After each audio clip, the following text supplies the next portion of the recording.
My name is Kameale Christina Terry. I'm the co-founder and CEO of ChargerHelp. And so at ChargerHelp, what we do is that we fix electric vehicle charging stations. I help from South Central Los Angeles. My co-founder is from Compton. And one of the things, thank you, one of the things that we experienced was the impact of greenhouse gas emissions. Both of our parents have suffered and passed away due to lung-related diseases, literally because of the air that we breathe.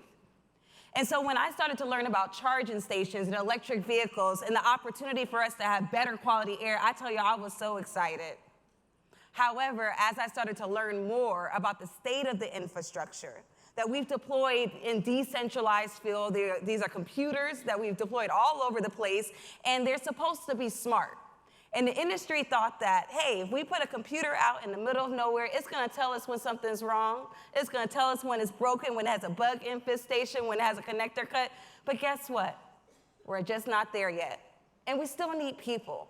Charging infrastructure is quite complex. There's a lot of data that has to be transferred from one person to another person to another person. And what we found out is sometimes that data exchange actually fails.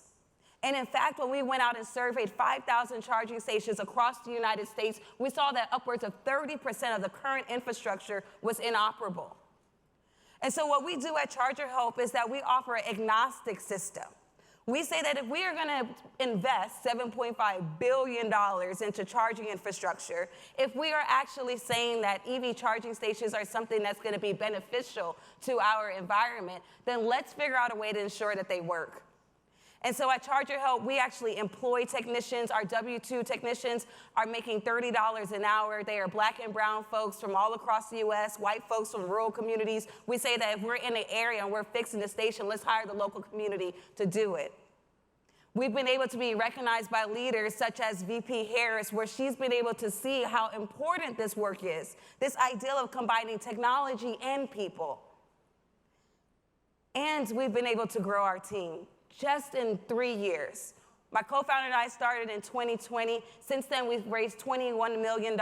We grow revenue. Thank you. We grow revenue, and this is the important part. We raised all that money, but we grow revenue month over month. We have customers such as utilities like Duke and Southern Company. We work with companies like Tesla, and just last month, we've done 15,000 work orders across the United States. Thank you. And on top of that, we understand the importance of legislation. We've been able to pass laws in order to protect the infrastructure, to ensure that money is being invested into these spaces.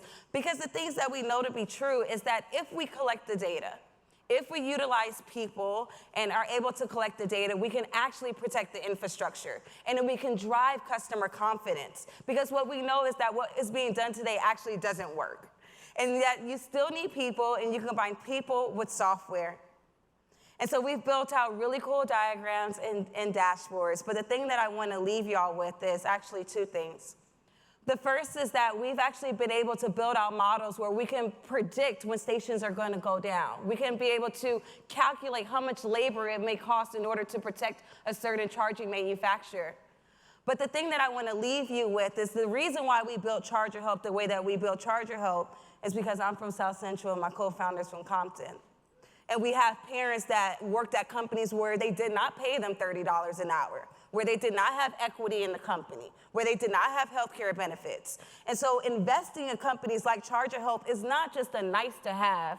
You have folks that are able to create good businesses because we are at a time frame where just 20x in a company and then doing horrific things to the environment and horrific things to people still really isn't actually 20x in a company, right? So thank y'all so much for your time, and invest in black and brown founders. Thank y'all.